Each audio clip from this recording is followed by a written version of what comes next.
Hoje é o Dia Nacional do Designer Gráfico, dia 5/11. E na minha visão, todo designer precisa saber sobre essa história.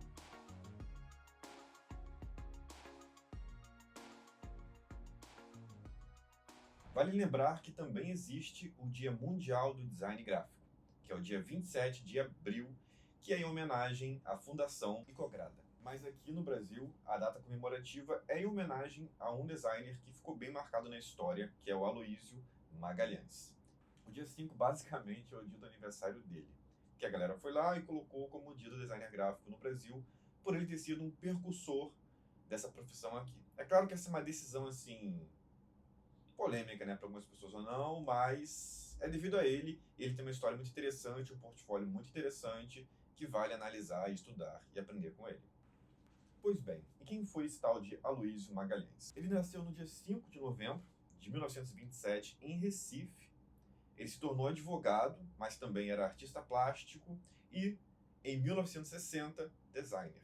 E ele fundou ali a primeira instituição de ensino superior de design no Brasil, que foi nomeada como Escola Superior de Desenho Industrial do Rio de Janeiro. É um dos pontos que fez ele ser tão marcante na história do design gráfico no Brasil. Ele criou a primeira faculdade disso aqui. Eu sei que hoje em dia tem muito contexto que fala que faculdade é importante ou não, muita discussão, porque a gente tem muitas maneiras de aprender hoje em dia, né?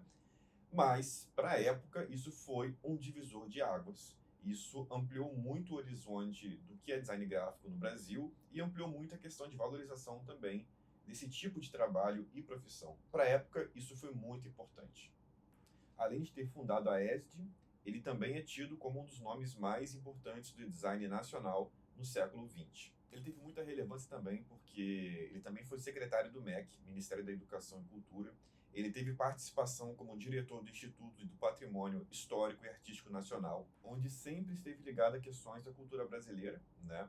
Em 1960, ele fundou o escritório M mais N mais P, em parceria com Luiz Fernando Noronha e com Arthur Lício Pontual. E mais tarde ele fundou o escritório Aloysio Magalhães, Programação Visual, Desenho Industrial, LTDA. E nesse escritório ele fez projetos assim bem relevantes, tais como a identidade visual da Petrobras, a marca do quarto centenário do Rio de Janeiro. Ele também foi responsável pelo primeiro projeto da marca da Rede Globo.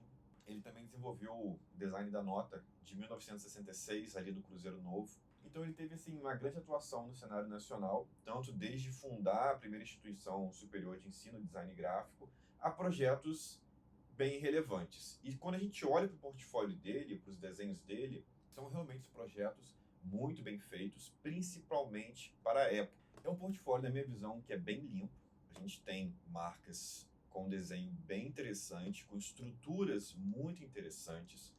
Olhando de hoje para a época, sim, se a gente fosse analisar essas marcas hoje, talvez não, eu consigo ver ali um detalhe ou outro que eu poderia considerar erro, entre aspas, sabe? Não tô falando isso em tom de arrogância, dizendo que eu faria melhor do que ele, que eu sou melhor que ele, nada disso, tá?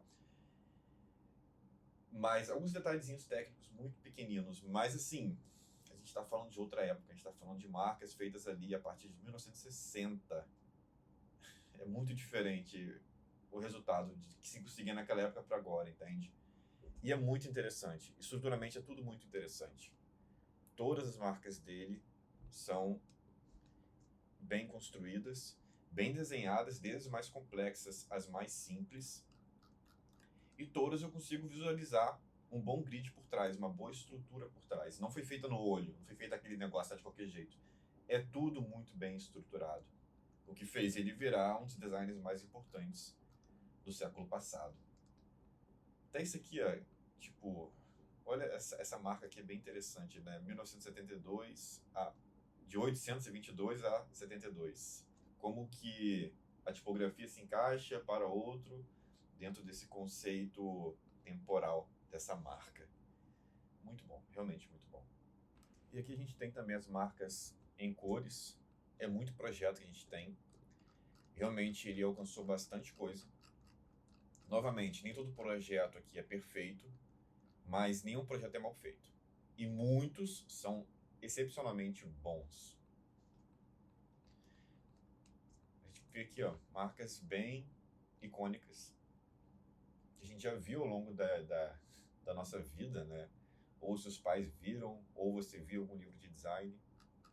E uma coisa que eu acho interessante nele também é um bom trabalho com grids, que é uma técnica que eu defendo muito, que eu uso muito no meu trabalho, que eu já ensinei ao longo de anos, que eu tenho cursos disso, e que às vezes hoje em dia a gente vê algumas pessoas que não conseguem compreender como essa técnica é interessante. E a gente vê aqui, né, no portfólio dele, eu consigo, né, sentir isso pelo trabalho dele. Eu consigo ver pelo próprio desenho, sem olhar o grid aqui, eu consigo ver como isso tudo aqui é bem estruturado e bem desenvolvido, em um nível assim espetacular, posso dizer assim, posso dizer assim. Mas bem, eu quero te fazer uma pergunta, já que hoje é o dia do designer gráfico. Vocês deveriam trabalhar hoje ou folgar? Ou trabalhar dobrado, já que é dia do designer gráfico, tem que trabalhar em dobro. Deixa aqui nos comentários qual a sua visão sobre isso. E vale aqui também ficar uma reflexão de como uma carreira bem empenhada pode mudar muita coisa e o seu nome pode ser marcado na história, sabe? A gente está falando de um designer que, tudo bem que ele devia ter contatos muito bons, né? Obviamente, senão ele não teria saído de Recife, montado um escritório, criado uma faculdade no Rio de Janeiro. Era realmente alguém que tinha contatos, provavelmente já vinha de uma família abastada, mas mesmo assim não tira a capacidade dele de correr atrás, né? De pegar uma profissão, de pegar uma linha que na visão da época era mais artística e transformar isso em algo de projeto, sabe? Sair daquela coisa de que era, faz alguém fazer uma arte aqui e tal. Não, vamos chamar um desenhista industrial, criar uma faculdade, um ensino superior disso. Isso valorizou muita coisa, valorizou muita coisa. É interessante ficar a reflexão disso aí, de como na nossa carreira a gente consegue coisas muito grandes e se marcar na história também. Basta muito empenho, né? Às vezes também ter bons contatos, mas tudo você consegue em certo nível.